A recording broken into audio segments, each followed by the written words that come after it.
You're listening to Rabbi Aryeh Wolbe, Director of Torch, the Torah Outreach Resource Center of Houston. This is the Jewish Inspiration Podcast. Welcome back to Parsha Power. My name is Rabbi Aryeh Wolbe from the Jewish Inspiration Podcast. This week's Torah portion is Terumah. And in this week's Parsha, we see about God's instruction to Moshe about how the tabernacle, how the Mishkan should be assembled and how it should be constructed. And we're going to talk, the 5 points for this week's Torah portion are about some of the incredible lessons we can learn from the different parts, the different components of the tabernacle. So the first is the cherubim, the cherubs that were above the ark. Now what was in the ark was the tablets, it was a copy of the Torah, and several other things, very important, essential parts of Judaism encased in the ark. But above the ark was the cherubs. These were baby-faced or child-faced angels with wings, and they represented the state of the Jewish people. When the Jewish people were close to one another and close to the Almighty, they were facing each other. But if, God forbid, the Jewish people were distanced from one another or distanced from the Almighty, they turned away from each other. And I think that it's a very important message that we need to incorporate into our daily lives, and that is that everything that happens around us is a message for us. And we need to recognize that we're living in a world of messages. We're living in a world where the Almighty is communicating with us at every moment. And the more we look to see those messages, the more we will feel that connection. And it wasn't just in the temple that God communicated through these messages, but every single day of our lives we have those messages. The second incredible lesson from this week's Torah portion is that the ark was 1.5 amos wide by 2.5 amos long. Now, it's interesting that only the measurements of the ark was in halves, but not in a complete number. All the other measurements of the tabernacle were in complete numbers. And our sages tell us something very, very important, because the ark represented the righteous, the ark represented the Torah scholars, and the Torah scholars are never complete.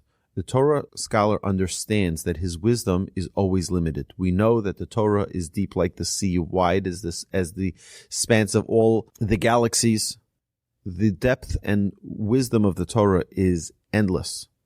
And a Torah scholar always knows that he's never complete and is always yearning for more, which is why the ark, which represents the Torah, which represents the Torah scholar, is always in the half numbers, 1.5 wide by 2.5 long, because a Torah scholar needs to always be hungry and desiring for more. The next part is that the room where the ark was placed was the Holy of Holies. And the Holy of Holies was 10 amot by 10 amot. And we mentioned previously that the ark was 1.5 by 2.5. So if you look on the sides, if the room was 10 amot, and inside the middle of it you had something, an ark, which was 1.5 amot wide, so from each side you should have 4.25 amot on each side.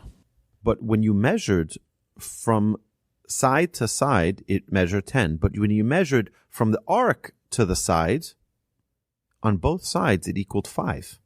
The ark didn't take any room.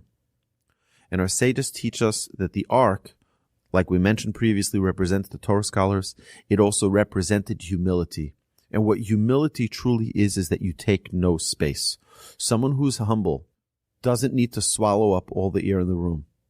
Someone who's humble doesn't take any space. And that's the humility of the ark, is that there was a special miracle that when you measured from one side of the ark to the wall, it would be 5. The other side to the wall, it would be 5. It itself didn't take any space. Even if you measured the ark, it still measured 1.5 by 2.5 amot. And this is an incredible miracle to teach us the importance of humility. The fourth amazing lesson from this week's Parsha is the shulchan, the table. On the table were 12 loaves of bread, the lechem hapanim. And these miraculous breads were baked every week on Friday, and they stayed fresh till the following week on Friday. These showbread represented the mitzvahs that a person does by their table. There's an old custom, the Rabbeinu Bachya tells us, that when someone would pass away, they would bury them in their own dining room table. They would make their dining room table into a coffin. The reason, because around the person's table, not only we eat foods to sanctify God, but we also bring guests to our home. And we share the mitzvah of Shabbos with our neighbors, with our friends, with our guests. And therefore, the shulchan is considered a very, very holy part of a Jewish home. We call it a shulchan, a table, just like it was in the tabernacle, in the service of the temple, so too in our own homes. There is a custom that we don't sit on a table because a table is considered something holy, just as it was in the temple. There was also a gold rim around the table to signify that this was a special, beautiful, and holy place where mitzvahs are done. The fifth point is the menorah. The menorah was made out of one piece.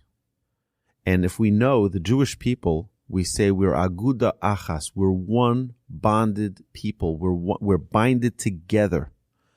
The miracle of the Ner Ma'aravi, which was the center flame, the center of the menorah, never got extinguished. While all of the other lights, the other 6 lights, got eventually extinguished, there was no more oil, the center one never went out. The Kohen had to put it out and relight it every day. It kept on burning. The light represents the Shekhinah, the presence of the Almighty. And something I enjoy saying every Hanukkah is that center light represents the Almighty. The other branches represent all of the Jewish people.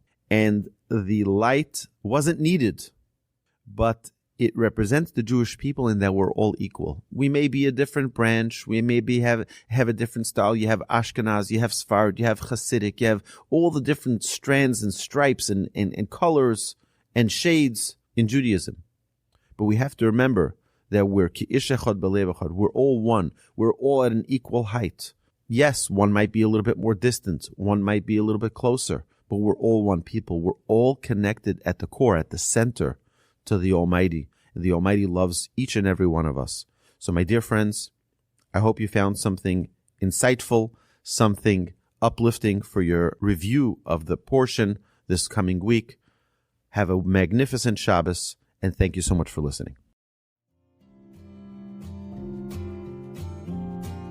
You've been listening to the Jewish Inspiration Podcast, a Torch production.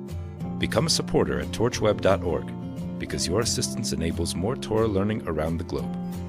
To find more lessons offered by Torch, please visit torchpodcasts.com.